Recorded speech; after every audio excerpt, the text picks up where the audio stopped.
The bell rings, end of the round, and he still throws a punch, a dirty, sneaky shot at a defenseless opponent, and then celebrates. That smug grin on his face, like he just cured a disease. Not committed something straight up embarrassing. At that moment, thousands in the arena wanted one thing: someone to wipe that smile off his face. And then, Mike Tyson showed up. Project J, Mike Tyson made a running die. If he doesn't die, it doesn't count. If he's not dead, it doesn't count. The crowd expected destruction. But Donovan Ruddock didn't come to be a victim. From the opening seconds, Tyson pushed his pace. Explosive entries, brutal hooks, punches slicing through the guard. He wanted to break Ruddock early, drown him in pressure. But Ruddock was ready. He answered with sharp counters, vicious uppercuts from below, the kind that makes you rethink your life choices mid-fight. Tyson's early storm, slightly cool. Round 2, Tyson's pressure pays off. Ruddock hits the canvas. The shot partly blocked, but still powerful enough to send him down. The ref counts. He gets up. Round 3, another knockdown. This time clean. A heavy left hook from Tyson lands flush on the chin, and Ruddock drops again.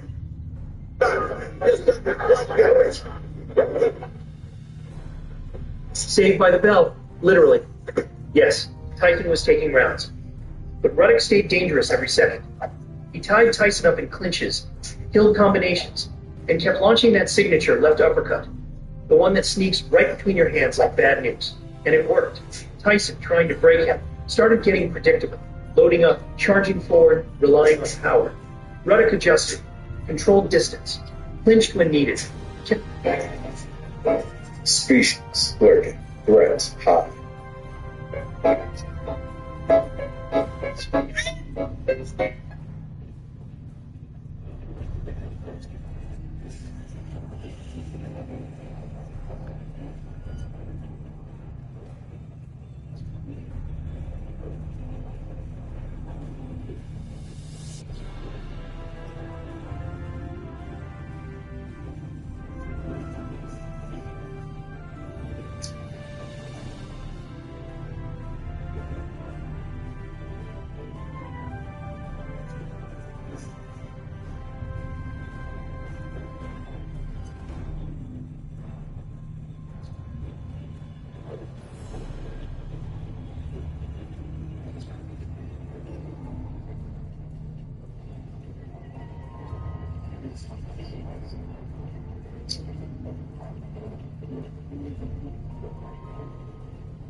Howdy folks, Spencer here, and today I'll be going over the latest STO news, including an update for the event campaign's Tier 6 ship coupons. As always, chapters of each section are listed below. And diving into the main topic, as many of you know, the restricted version of the Tier 6 ship coupons that we get from the event campaign have not been updated in some time, resulting in the coupons not working for most ships released over the past few years. Originally, these coupons were meant to only exclude ships listed in the new items tab of the store, but since 2023, likely due to the transition to a new development team, these coupons stopped receiving updates to make newer ships work with them. Well, it looks like an update is not that far out. Just yesterday, Community Manager Counselor Suna announced on the official STO Discord that the development team is planning to update the T6 ship coupons very soon.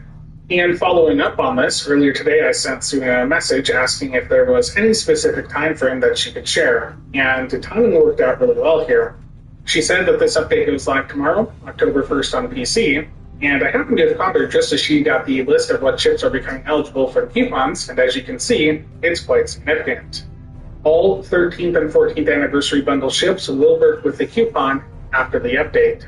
So that is the Terran Eagle, the Hydra, the Munder, and Sirius from the 13th anniversary bundle, and the Atlantis, Chekhov, Princeton, and Awani from the 14th anniversary bundle. Now, if you saw my best Zen ships video from earlier this year, you'll know that many of the ships I just mentioned happen to be featured in that video. For instance, the Awani Command Carrier is a ship that I feel basically every STL player should have on their roster. The ship itself isn't really that amazing, but the accessories from it are best in slot for many builds. For instance, the Fleet Power and Overgrade console is best in slot for energy weapon and carrier builds. that is going to provide a massive amount of energy weapon firing cycle haste for you and up to 12 pets for 35 seconds, and the amount of haste it provides does scale up based on the amount of auxiliary you had at the time of activation. So just going up to the 125 aux cap would be 125% firing cycle haste for 35 seconds, and if you have override subsystem safeties on, you can push it over that 125 number. And then we have the Type 7 shuttlecraft, and right here I have the elite version from my fleet starbase. Now, the point of these pets is they're not really meant to do much damage, rather they're bringing in buffs to buff you up and your teammates. So don't worry about buffing these pets up, just slot them and let them buff you and your team up. Now, aside from the Iwani, the other ships that are being added in here that I featured in that video are the Atlantis, which is just a really good energy weapon platform. The Terran Hydra, that's also a really good energy weapon platform, and it's also really good for PvP.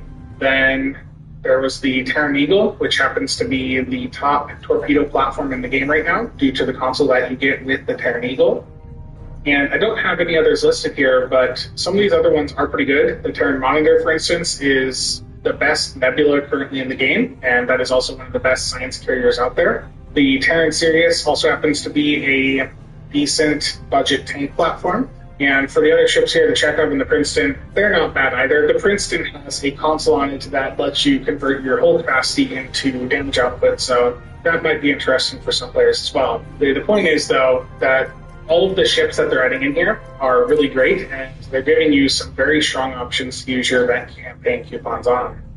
And again, that coupon update will arrive tomorrow, October 1st on PC, and sometime later this year over on console. Now, as some of you have noticed, October 1st is a Wednesday, not the traditional patch day for the game, but there is data server maintenance happening that day, and that is going to result in a 6-hour downtime for the game between 4 and 10 a.m. Pacific, or 11 to 1700 UTC. With that long downtime, they figured it makes sense to merge the patch into it as to not have more downtime on Thursday. And if you're not already in the official STO Discord, I do highly recommend you join. We're seeing developer engagement at levels we haven't seen before with STO. If you have feedback, they have a section for that. And if you have bugs or issues that you want to report, there's also a section for that. Just understand that not every thread will get a response, and for some issues, it can take time for them to be addressed. And while I've got the bug section up here, there are a few fixes in the pipeline. So last night, Jeremy commented on the Green Imperium Frigate bug report thread, stating that multiple fixes for these pets have been checked in for QA review and should appear in a future patch. So those pets from the Breeding thought they were not ranking up, and there was a bunch of other issues with them. So we'll have to assess how they perform once all those fixes go live and the pets are able to actually function like they're supposed to. And another bug thread that got an update is the one I posted regarding some ships having incorrect names or stats, such as the Dauntless 2, Protostar, Theseus, and Norway having incorrect stats, and then there being several that just have the wrong name there. Now, Jeremy did also comment here saying that some of the names are not bugged. Many of the older ships on the list have names that look incorrect when compared to more modern starships, but that is because the naming convention for Federation ships changed at some point several years ago. So some of the names are not actually wrong, but he is looking into fixing those that are incorrect, and again, for any of the stats, he is going to get those addressed. Next up, next Tuesday, October 7th, I'll be over on the Deca Twitch channel for a build stream with the Da Vinci and the Negtev, both of which have recently received some very nice remasters.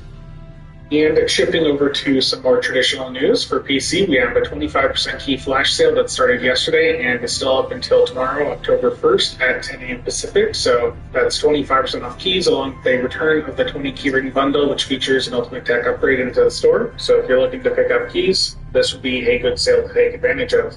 And next up for PC players, starting today, September 30th, running through October 7th at noon Pacific, there is an Admiralty bonus week active, during which time you're going to earn additional XP from any Admiralty missions you do, and the Tour of Duty missions will reward some bonus to lithium. Next up, for those of you over on console, tomorrow, October 1st, the Trafalgar Command Juggernaut will be added to the Infinity Lockbox over there. Now, I do have a stats breakdown for this ship, which I'll have linked down below, but I know some of you are wondering if the console on this ship has gotten any better since release, and the answer is currently no. They want this console to be at the level of DPRM, and they have taken in a ton of feedback about ways that they could adjust it to make it perform at that level, but they haven't actually pushed any changes live yet. So I expect sometime later in October, we'll see whatever those changes are make their way live, and at that point we can then reevaluate whether or not this console is worth going for. So at this point, my advice would be with the Trafalgar, just hold off and wait to see what they do with the accessories here. The console, that's confirmed to be getting a buff. And for the Starship Trait Wild Critical, I found this needs a buff as well. The opportunity cost of a Starship Trait slot is very high, and the Wild Weasels from this simply take too long to spawn out, and there's not enough of them out there to enable you to drop other survivability gear from your build. So we'll see what happens there, but again, for the Trafalgar, we're really just in a holding pattern to wait and see what they do with the accessories. And of course, with the Trafalgar dropping over on console tomorrow, expect a key sale and possibly a Lobby sale to appear over there as well. Next up, for Xbox players, over in the Casual Set Discord, there are some giveaways up for assorted Infinity Lockbox items, courtesy of Osborne. Simply head to the giveaways channel and hit the party icon below each giveaway that you're interested in. And a huge thanks to Osborne for contributing the items for these giveaways. And lastly, just a quick shout out that Star Trek Resurgence is currently at a pretty big discount over on Steam. I'll have a link to that down below if you're interested in a narrative Star Trek game. And that is all for today. So as always, thank you to all channel members and viewers for the continued support. See you guys around.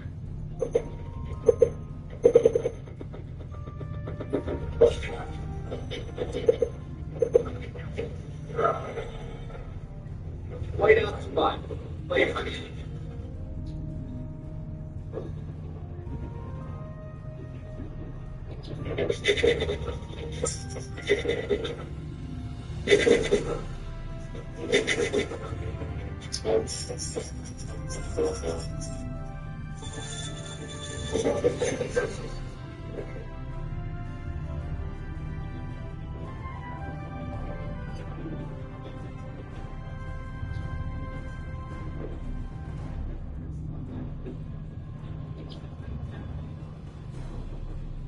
Howdy folks, Spencer here, and today Firewheel just received a major buff that many of us have been wanting to see for it over the past decade. Alongside that, we got a few other nice changes with the patch today, and I have a giveaway announcement for later in the video. As always, chapters to each section are listed below. And diving right into the big topic, today's patch on PC has reduced the shared cooldown time of both Beam Firebill and Beam Subsystem Targeting to 15 seconds to match the cooldown seen on other firing modes in the game. As many of you know, the 20-second cooldown Firewheel had made it harder to effectively use, and it reduced the effectiveness of abilities and traits that interact with it, such as the Competitive Reputation Innovative Engines, the Boimler Effect Personal Space Trait, and the World Racer's Cultural Conquest Starship Trait. All of those did work with Firewheel at 20 seconds, but not as well as other firing modes at 15 seconds. Longer cooldown meant less activations for the engines and Boimler, and a 5-second downtime for a stack of the Cultural Conquest Trait. And as I covered in my recent God Thought review, that extra 5 seconds of cooldown Firewheel had versus the other firing modes made its lineup of extension traits much less effective, with massive 5 to 10 second downtimes on the majority of them. Now, we've been wanting to see Firewheel lowered back down to a 15-second cooldown for a very long time, so some of you are probably wondering, why did the change just randomly appear today? Well, it boils down to the controversy that we saw with the Thought and its nearly perfect Firewheel extender trait. Having such a great extender locked behind the single-character promotional paywall understandably pissed a lot of people off, and it brought more attention to the issues with the prior Firewheel extender traits. And in response to the controversy, here's what Jeremy had to say. And on that subject, let me say that we have heard a lot of the feedback that there's some players out there that are kind of upset with the fact that this trait that is so, like, I don't know, necessary for making a Firewheel build, that's the hyperbolic, but whatever, that's the language y'all use, is on a promo ship. And I understand that. This wasn't particularly like laid out to be like, we got them now, we're going to get all their money. It's not how we think. This really was a case of it fit the ship's identity. It's a desirable trait players have been asking for. And also, like, future-facing, as you can see from some of our previous traits that affect other fire modes, this is likely not to be the only case you'll ever be able to get something that gives you a very similar benefit.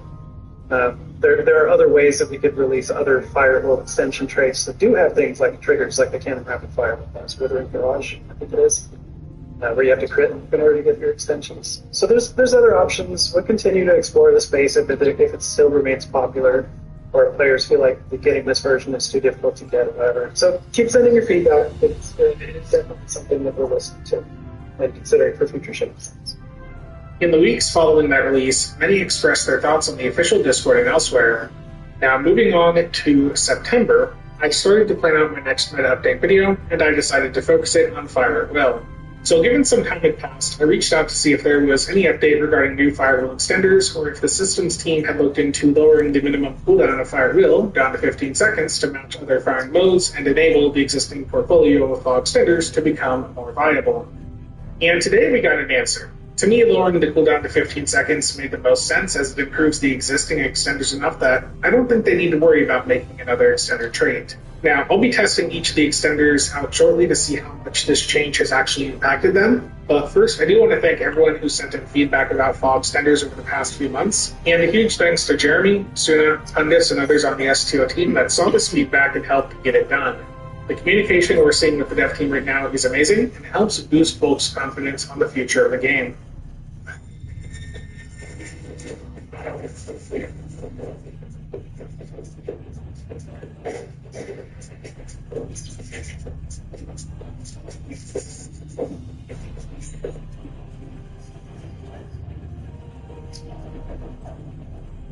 You got a big day, and you need to start fresh. That's why Johnny said bees give your clothes 24 hours one-star freshness. So no matter how long the day goes, you taste out this power, this milk, this pose, this stroke, this look, this tech.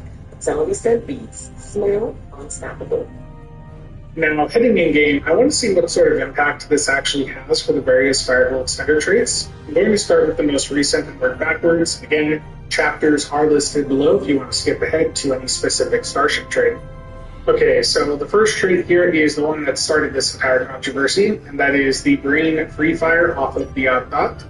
And this still extends the duration by 9 seconds, taking your fire at will up to 19 seconds. Now, for this demonstration, I'm going to slot 2 copies of Fog 3, just so I don't have to worry about cooldowns.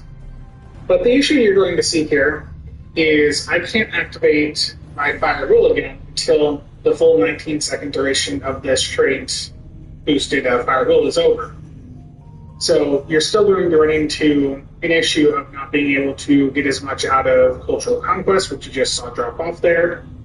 You're not going to get as many proc spoiler out, and you're not going to get as many activations of your competitive rep engines compared to other firing modes. So that is unfortunate. It's also a bit ironic that this buff, which is likely going to make a lot of the older C-Store traits much better, is currently negatively impacting the really expensive promo trait that, again, stirred this entire thing up. So the good thing is Jeremy's already been in the Discord taking feedback about, whether this trait needs to have its extension lowered down to compensate for the changes here. Personally, I think that taking it down to a 5-second extension would be perfectly fine given the overall changes made here today. That would be 15-second uptime for Fire at Will, which is completely perfect. And next up is the Starfleet Hopeful trait from the Lamar. So the way that this trait works is once every 30 seconds, when you activate a TAC Instant Beam firing mode, it will give you plus 10 seconds of duration. So I'm going to hit my Fire at Will 1. And you can see the timer on that is not even currently moving. It won't until it's 10 seconds in. And there it goes. You can see it's starting to tick down. Now, as soon as that ends, I'll be able to hit my Fire at Will 3. And what you're going to see here is that there is a 5-second gap. So you basically are able to have 30 seconds of constant Fire at Will, 20 of that is Fire at Will 1, then 10 seconds of Fire at Will 3, and then you have that short 5-second window before you can repeat the process. So that is better than where this trait was prior to the cooldown reduction, where it had a 10-second gap, but it's still not really a method that I recommend you go for. I think any of the other options are likely going to be better. Next up is Precision Multi-Targeting from Litholian to Argoma. This provides Fire at Will 1 and 100 accuracy when you use a target subsystem ability. Uptime-wise, this remains at 10 out of 15 seconds uptime, only worth it for niche during setups. And next up is everyone's favorite, Entwined Tactical Matrices, also known as ETM. This is a very popular C-star option. And the way this works again is when you activate a Torp Spread, it will give you a Fire Will 1 and Cannon Standard Volume 1. And when you activate Fall or Standard Volume, it gives you a Torp Spread 1. Now, in order for this to work, you do need to have a torpedo on the build, but especially with the change here today, if you have a fast-firing torpedo, it should be possible to get 100% uptime. But let's take a look at how it actually performs in combat. Okay, so this is a Jupiter Gauntlet normal that I did on the lead difficulty, and I happen to have won against the board. I'm using the Trafalgar, and for the torpedo, it is the wide-angle Quantum off the Sovereign, which has an 8-second recharge time. So as I go in, I hit my Fire Will 3, and that, of course, gets me a Torp Spread that I need that torp to fire off, which it does here shortly. The Torp Spread popped up for me to hit then, and you can see I've still got Fire Will up. As soon as that expires here in a second, you're going to see I can hit Fire Will 3 again. Heading to the next group here, hit my Torp Spread, there's another 10 seconds, so this is much easier than it was before. You definitely need a really fast-firing torpedo, but it is pretty easy to have very high uptime with Fire Will right now with Entwined Tactical Matrices. So yeah, I mean, there might have been a blip of like a second or two where I needed to activate the ability, but aside from that, I'd say the Fire Will coverage in this run so far has been damn near perfect. So yeah, ETM, it was already a pretty solid C-store option, and with the update today, I'd say 1.2 mil there in that patrol. That's pretty good, pretty effective. And the final starship trait here is redirecting arrays. This is on some of the really old American River cruisers in the store. That's the Tucker for the Fed side, and there's also a KDF and ROM equivalent. Now, the way that this trait works is each second that you take damage while Fire Will's up, you'll get your Fire Will extended by 1/3 of a second, and this can get you up to 15 seconds uptime, which with the change today is 100% uptime. So any tank players, this is a viable option right there in the Zen store. And if you're playing solo, you're basically the tank anyways. But something else I saw mentioned over in the Builds Discord is that it may be possible to get this to extend your Fire Will based on damage you do to yourself with various abilities. For instance, if you're on a ship that has pilot seating, there is Fly Her Apart. That gives you a damage buff, but it does also do some damage to your ship. And console-wise, there is also stuff like for instance, Fractal Integrity Bleed, which deals damage to yourself in order to deal damage to your opponents. So there are some interesting interactions that may work here, and we're going to see how it actually goes. So I'm going to start here testing the Fractal Integrity Bleed console from the Princeton. I'm going to hit these side by side.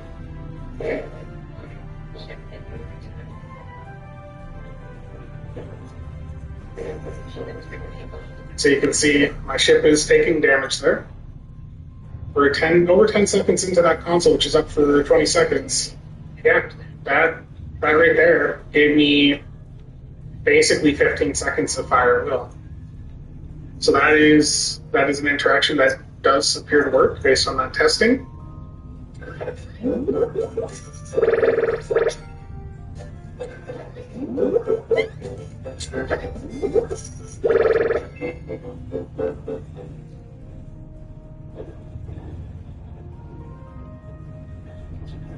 Trending in Mother, Kids, and Toys.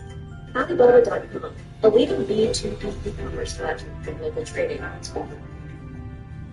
Now, in a moment here, I'm going to try the combo with Fly Her Apart. So, Fly Her Apart's ability, very low cooldown. And here we go.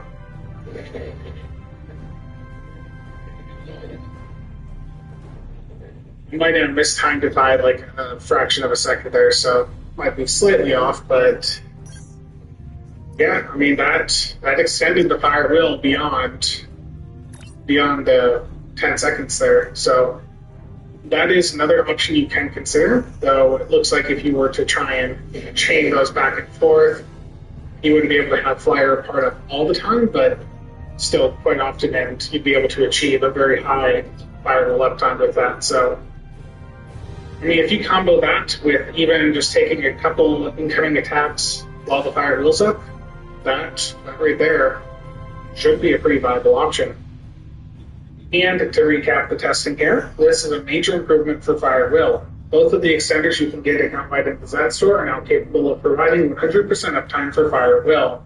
The Green Out Bot still does retain value, and if that trait is adjusted down to just a 5-second extension, that will still be the best option just for simplicity. But the gap between the Yacht Dog trait and the Zen options is now incredibly small. Again, a huge thanks to the devs for making this change. This is going to help many players out. And if you want to see more Fire Will coverage, make sure to subscribe and stay tuned. I'll be dropping this meta update video in the very near future. And heading back to the patch notes, there's a few other fixes and changes here. So they added the following badges to the male version of the Odyssey TAC vest, the Com badge, and then the Command, Science, and Operations insignia. They fixed the collision capsule on the Breeding Out Dodge Dreadnought carrier. It was too big for the ship. They fixed an issue with a cutscene in this mission that I'm not even going to attempt to pronounce. They fixed a bug that was causing the cutscene at the end of Sphere of Influence to sometimes play twice. I would like to see the one in High fix. That thing annoys me. They fixed an issue with the new deer ground pet that they put in the Lobby store.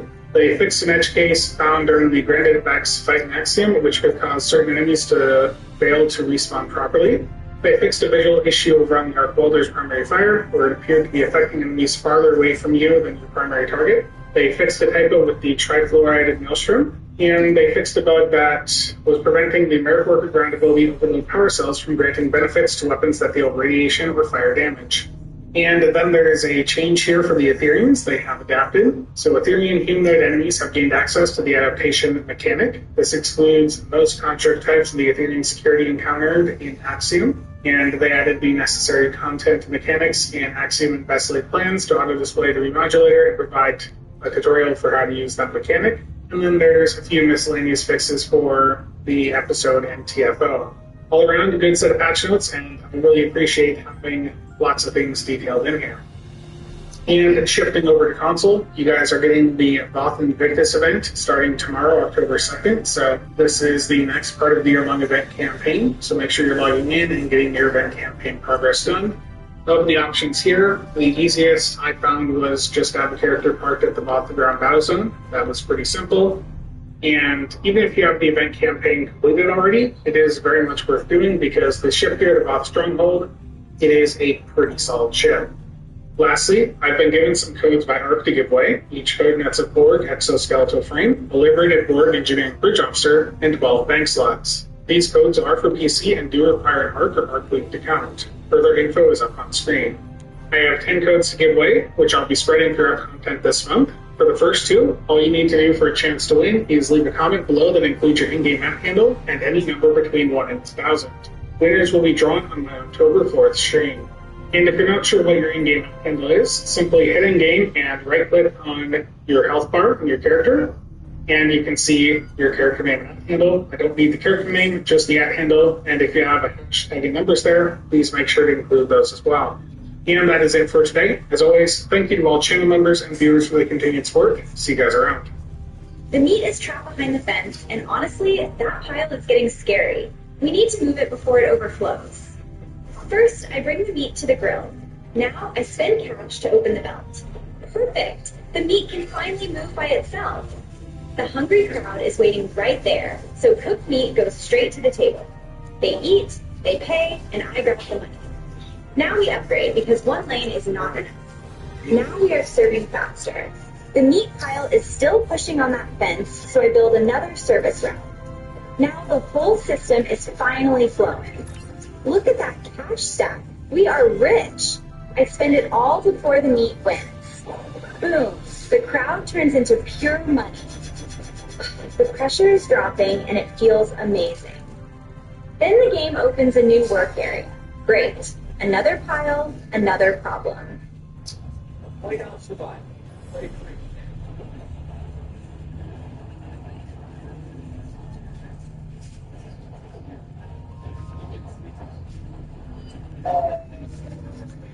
No ads, just pure fun. You can power the sex battles that actually get intense. Almost 50 million players are already hooked. Download Xxxfux today and claim your throne.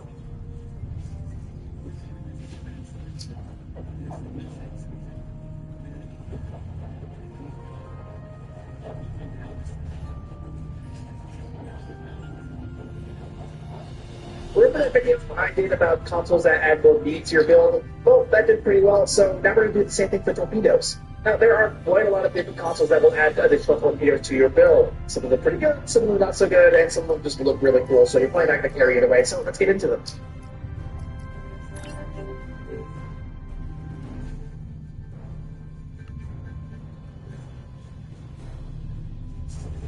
The first one is probably the oldest one on this list. That is the torpedo point defense system off of the, I think it's the Tier 4 Arbitrage, which is part of a larger console set, but that doesn't really add any more torpedoes. But if you also have the Legendary Akira, which this is right here, you'll also have this console right here. And what this does is just fires a bunch of torpedoes in every direction, hitting multiple targets. And because it's a lower tier console, this comes off of a Tier 4 ship, it actually only has a 1 minute cooldown. So you'll be able to fire this pretty often.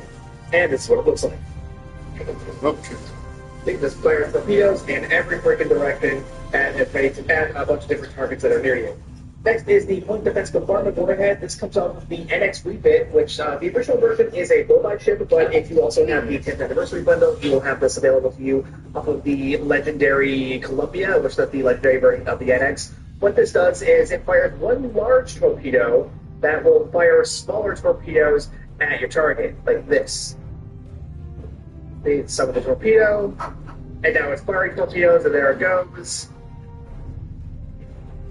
And then it will make one big explosion once the timer expires. There it goes. A little less conventional than a standard torpedo type console, but it's interesting. This one used to be part of the torpedo meta for a while, but it has fallen kind of short in comparison to some of the other torpedo consoles available on the game now, but it does still have some decent passives on it. The big problem with this one is just it's kind of slow. You saw how slow it took to actually get the large torpedo to summon and then travel to its target, and then it just kind of sat there until its timer expired and then exploded. So yeah, the actual timer on this one does make this one a little difficult to actually utilize in combat. Next up is Opening Salvo. What this does is, well, it just fires a bunch of torpedoes at a target. There we go. And then this one will do several sustained bursts over time, over the course of this timer, and basically keep firing those torpedoes. Really not much more to say about this one, honestly. Next is Multi-Directional Artillery Barrage of the Terran Lexington American Worker Dreadnought. This is another console that will fire torpedoes in multiple directions. Really, with this one, you want to be surrounded by multiple targets before you fire it off, because the more facings that you hit enemies in, the facings being like your shield facing, so the more directions that you're hitting enemies in, the more this will give you a more powerful damage buff for each foe on each side. So you want to use this one when you're surrounded more so than anything else. And it'll look something like this, so lock down the various targets, and then fire a bunch of torpedoes, and there you go. Next is the Tricobalt Terror Launcher off of the Appalachian Blockade Runner. That's another sea-store ship. This is a very powerful torpedo console for torpedo builds. What it does is it fires off of several, they call them ultra-high-yield Tricobalt torpedoes, which is its own unique thing. Despite being called Tricobalt torpedoes, they're not targetable warheads, which is actually nice, and which actually means they fire a lot more quickly, so you don't have to worry about them being destroyed or anything before they actually detonate, so that's really nice. And upon detonation, they will create these unstable rifts that will create even more kinetic damage where they're detonated. So that's going to look something like...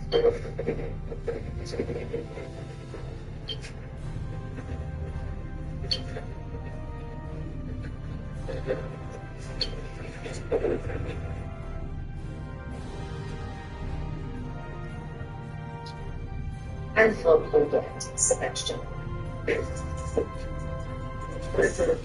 Sebastian doesn't love me now. You see, she was supposed to marry Sebastian.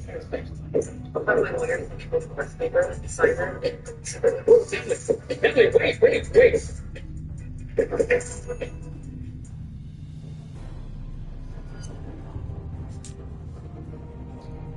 This locks onto a target, big AoE, and there's the subspace rift right there. That will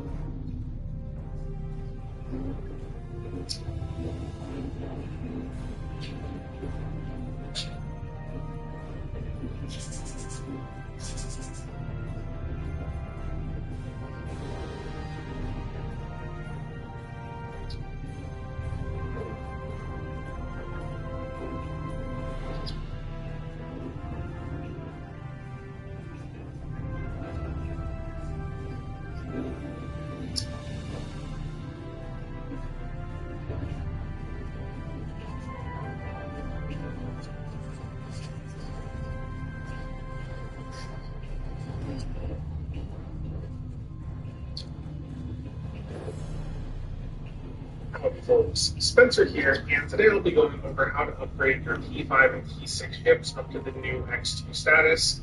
I'll also be going through the process of getting the upgrades through the cheapest routes possible, and lastly, I'll be going over some brand new tools from the folks over at STO Better that can help you figure out what consoles and traits you may want to put on the new slots that these upgrades unlock. As always, chapters are listed down below. The first thing that I want to mention today is that before you go in and upgrade a ship, you should take a minute, check the STO wiki, and make sure that that is the best version of the ship that you can get before you burn your upgrades on it. With many of the C-Store ships in the game, they also have a fleet version, and that fleet version will come with an extra console slot along with a 10% increase to both hull and shield capacity. So if you're going through and upgrading a ship and it has a fleet version, you would obviously want to go and upgrade the fleet one rather than the C-Store one. And the reason for that is because to the game, the C-Store and fleet versions of ships are two entirely different things. So upgrades to one do not carry over to the other. So again, just take a minute before you go in and hit those upgrades and make sure you're not potentially wasting upgrades on a weaker version of the ship. Next up, I want to go through and show you guys the best routes to get both the E5 and E6 upgrades. So if you're looking at the player exchange and you want to just get these with DC, they are going to show up under the Starship Upgrade tab here at the bottom left on the exchange. And right now, the T5 upgrades are about 60 million EC per. They're just the Starship Upgrade requisition. And for the T6X upgrades, those are 65 million per right now, and they're an experimental ship upgrade token. Now, if you don't want to use EC to get them, they are both available via the C-Store also. If you're looking at the T5 upgrades, it's 700 Zen or $7 for one of them, 20,000 Zen or $20 for the 4-pack for the T5 upgrades, and for the T6X upgrades, you're going to be looking at 1,000 Zen for one, 1,500 for a 2-pack, or 2,000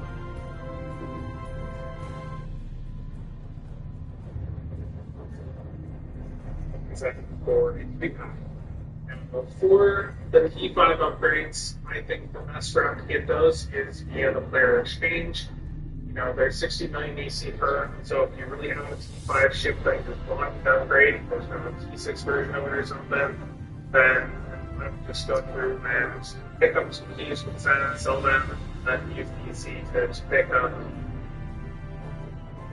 Folks, Spencer here, and today I'm going to take a look at experimental ship upgrade tokens to see what the best route is to acquire them. So, before we get started, what exactly do these things do? You know, why do they matter? Let's go take a look.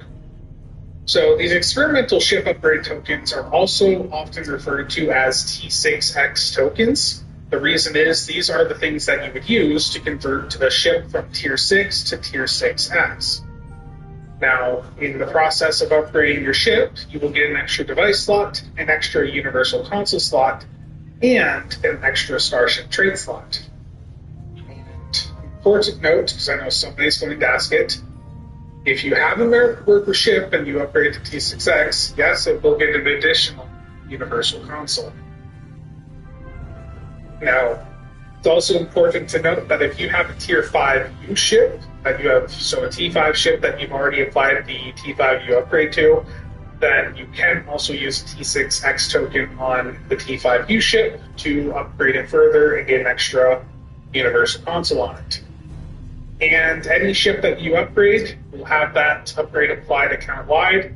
So if you have the same ship on a different character, you would just go through and the price would show as 0 when you go to do the upgrade.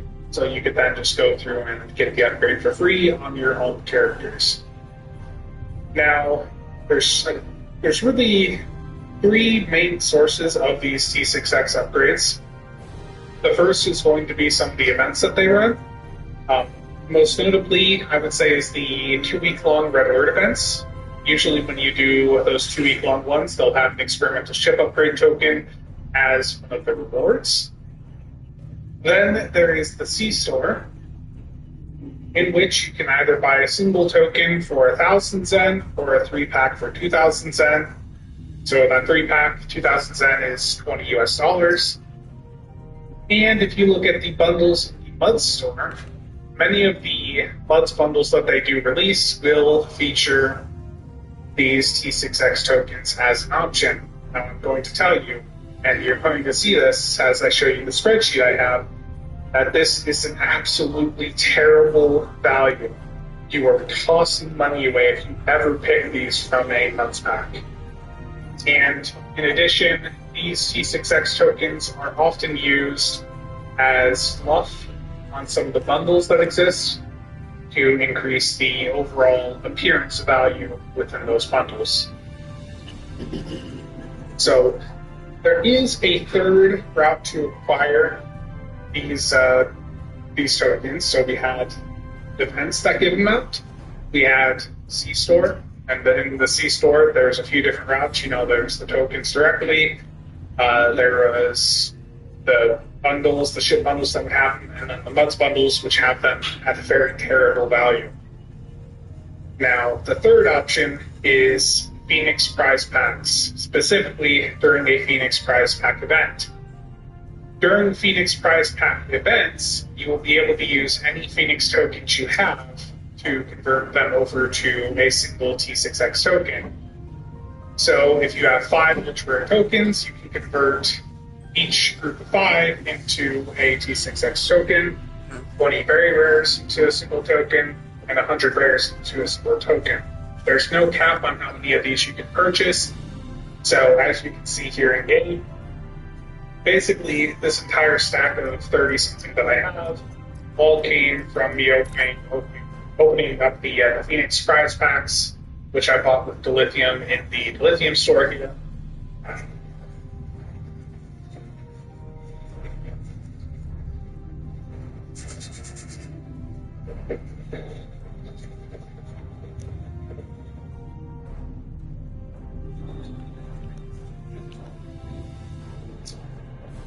And I just opened a ton of packs, waited for a Phoenix Prize Pack event, and grabbed as many of these T6X upgrades as I could. Now I've got a spreadsheet here that I put together that will show us the expected amount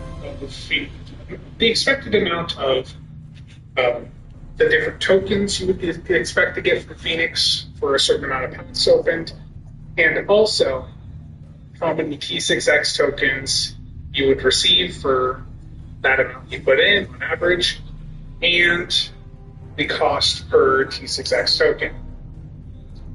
And for the values here, I'm going to base the drop rate for Phoenix off of the drop rate that Josh Messenger had acquired via community post over on Reddit, which has over 12,000 drops from several different players.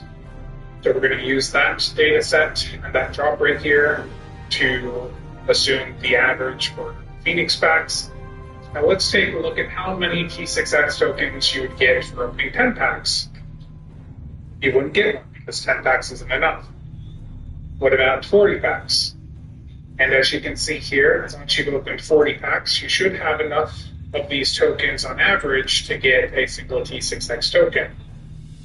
Now let's ramp this up, and let's say I want to open, let's do 120, so about $10 worth of Phoenix packs. Well, because you can convert the higher tiers down, which this spreadsheet is factoring in, I could get 120, you could get 5 T6X tokens out of the 120 packs that you open there. And that means that the cost here, in this case, is already $1.92 per T6X token, which is already, less than a third the price of what they're charging in the C-Store there. Now, as I continue this, let's say I want to open $20 worth of Phoenix packs. Well, that's going to cost me $20 to do so. That's 250 packs. That's 12 Phoenix tokens. Now compare that to the offering in the C-Store. You can get a 3-pack of these for 2,000 Zen or $20. or you can buy $20 worth of Phoenix packs on PC and get 12 of them.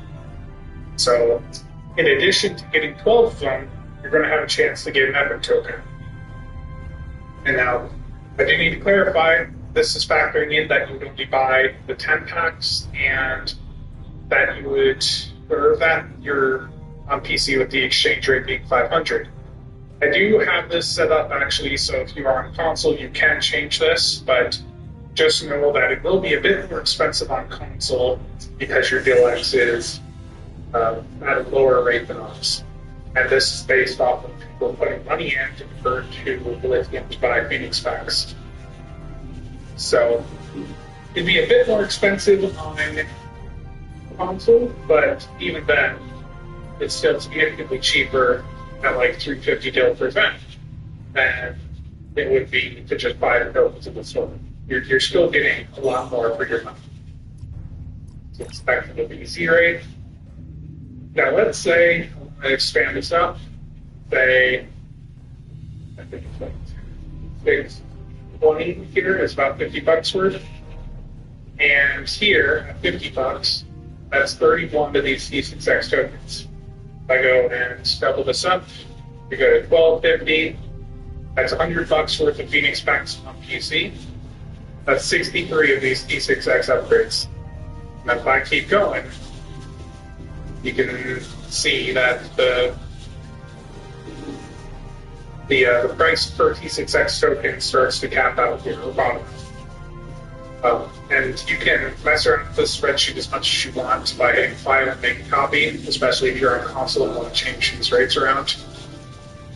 But if you're on PC, you can go in and, like, if you were just curious to see if this value changes at a higher number, if I insert that I'm wanting to open $80,000 for Phoenix packs, you see that the cost per Xxxfux token has still remained at this $1.56 point. So once you get past a certain point, you hit that bottom out where you're not really going to go any cheaper on that. So what this really shows us is that if you're ever wanting Xxxfux upgrades and you are considering that you want to put money in to get them, it is always cheaper for you to go and get them via Phoenix packs. The downside is you have to wait for a Phoenix prize pack event in order to have them as an option in the Phoenix store to be able to get them. But the prices are much better than what is offered in the C store. And when you look at some of the bundles, if I look at, say, the First Responder bundle here, the First Responder bundle features 6 of these. And if you were to go by the prices in the C store, they would want you to believe that those 6 upgrades would cost you $40 to get. But as we can see here, you can get 6 of these upgrades for about $10, and you can get a lot more for $20.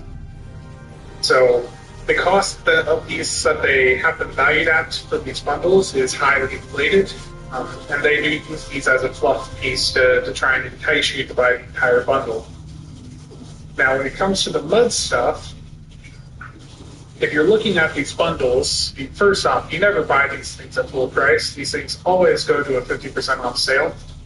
So basically, this $29,500 would be half off, which means that during a sale would be $14,750, so just under $150. Now, if you're doing the pick 3 pack here, the choice pack, you're picking 3 options here. So basically, the value of each of the 3 things that you are picking is a third of the cost, so like $50. And if I go back, that right here, that selection here would give you 9 experimental ship upgrades. For $50 worth of Phoenix packs, you get 31 of these. So if you're putting that type of money into the game that you're getting with the Muds packs, it's just absolutely not worth ever getting these Xxxfux upgrades from the Muds pack. just not worth it. As you can see here, it's not of them as a selection, and that $50 equivalent is 31. So drastically better deal through the Phoenix store. And of course, if you don't buy it during the sale, then it looks even worse because then the value of each of your selections outside of the sales might be $100, and $100 worth of Phoenix packs will get you.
Constitution variant.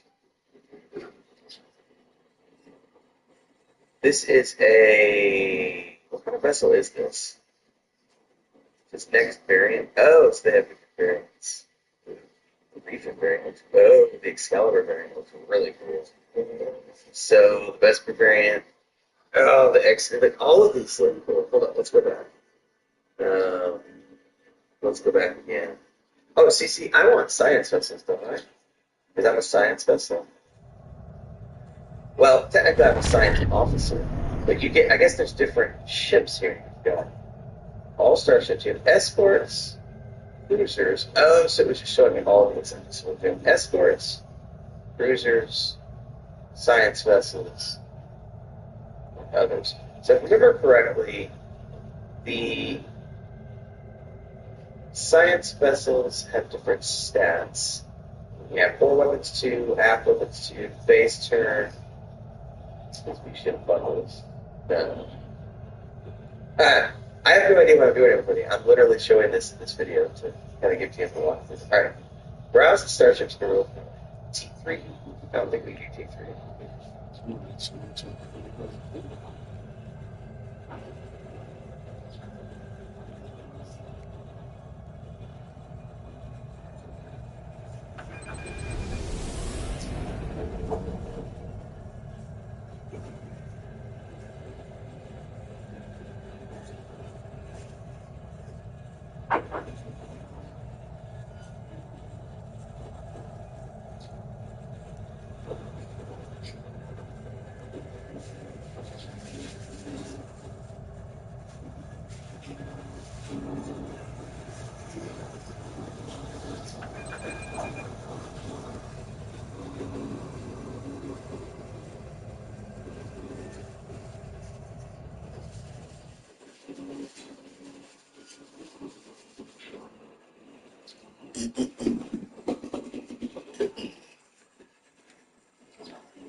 Security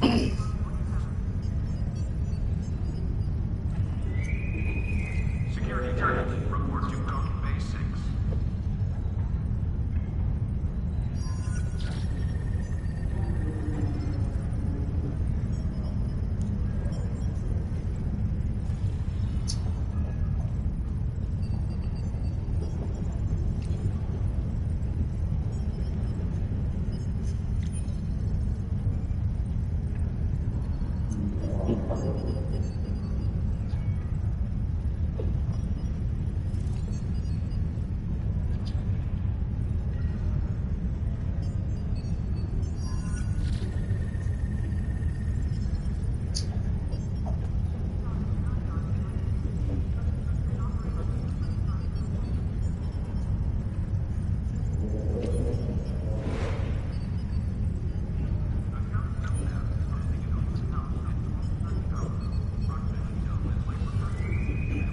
Security target. Report to Code Base 6.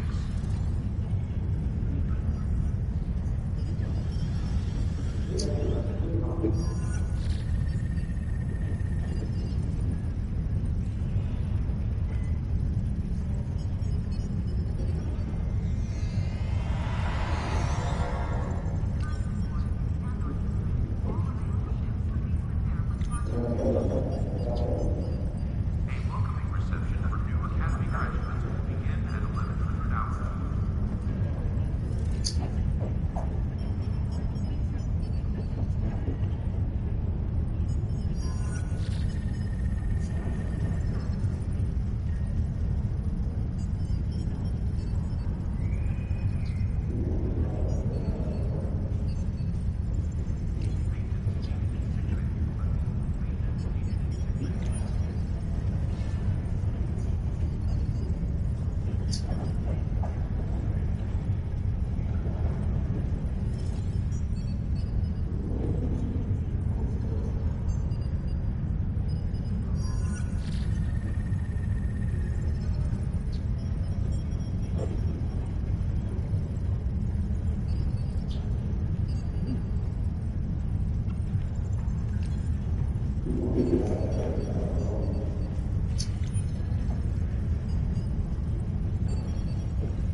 Security target. Report to Code Base 6.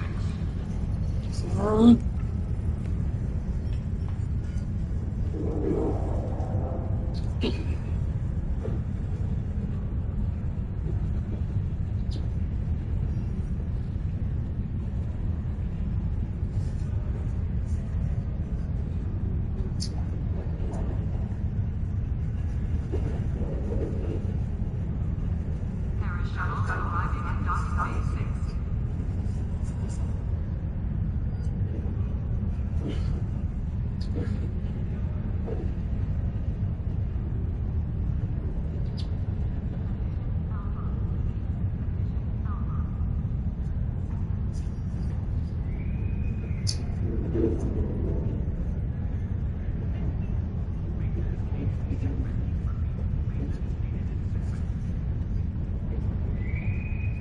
Security guards, report to Docking Bay 8.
Congratulations, Admiral.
She working.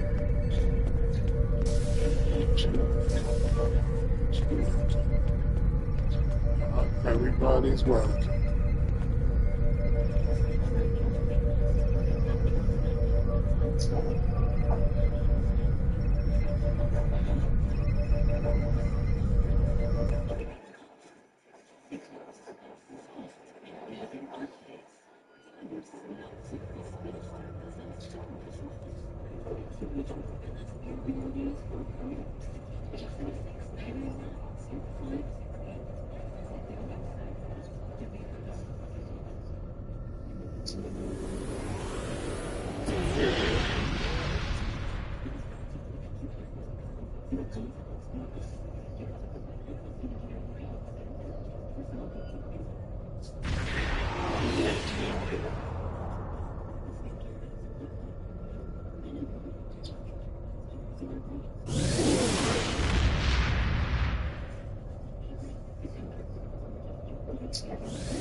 We're reading your beacon signal now. A few ships need repairs before they can escape the blockade. Our ships are about to break through. Please cover their escape. Attention, all ships. Both forces have followed the rate of best beacon. This is now in active combat. Ships that do not top power.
Warning. Artillery incoming. Exit area immediately.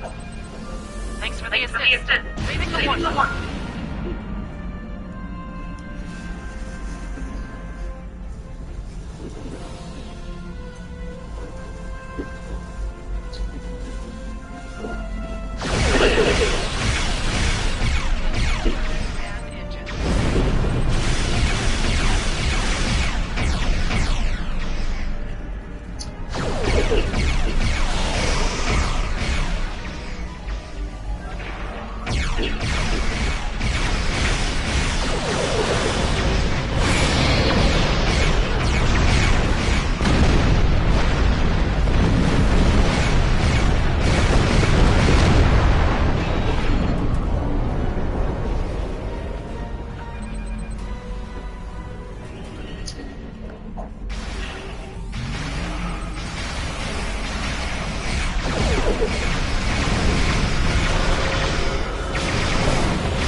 Thank you. We can make it from here.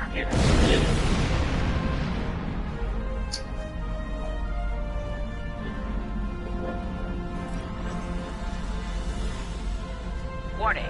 Artillery incoming. Exit area. Warning. Artillery incoming. Exit area immediately.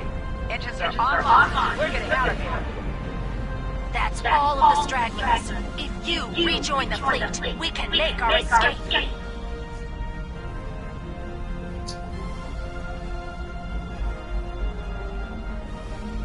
Warning. Artillery incoming. Exit area immediately.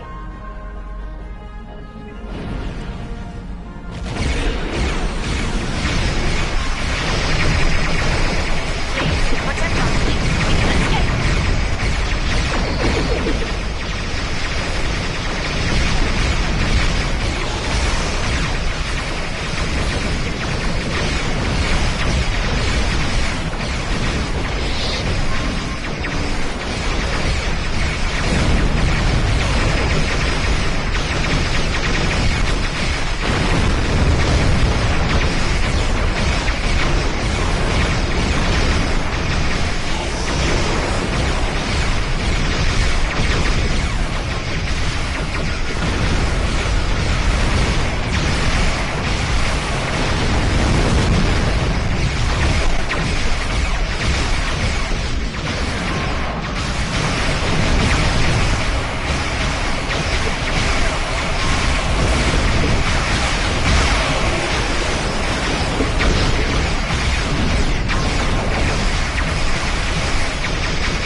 What?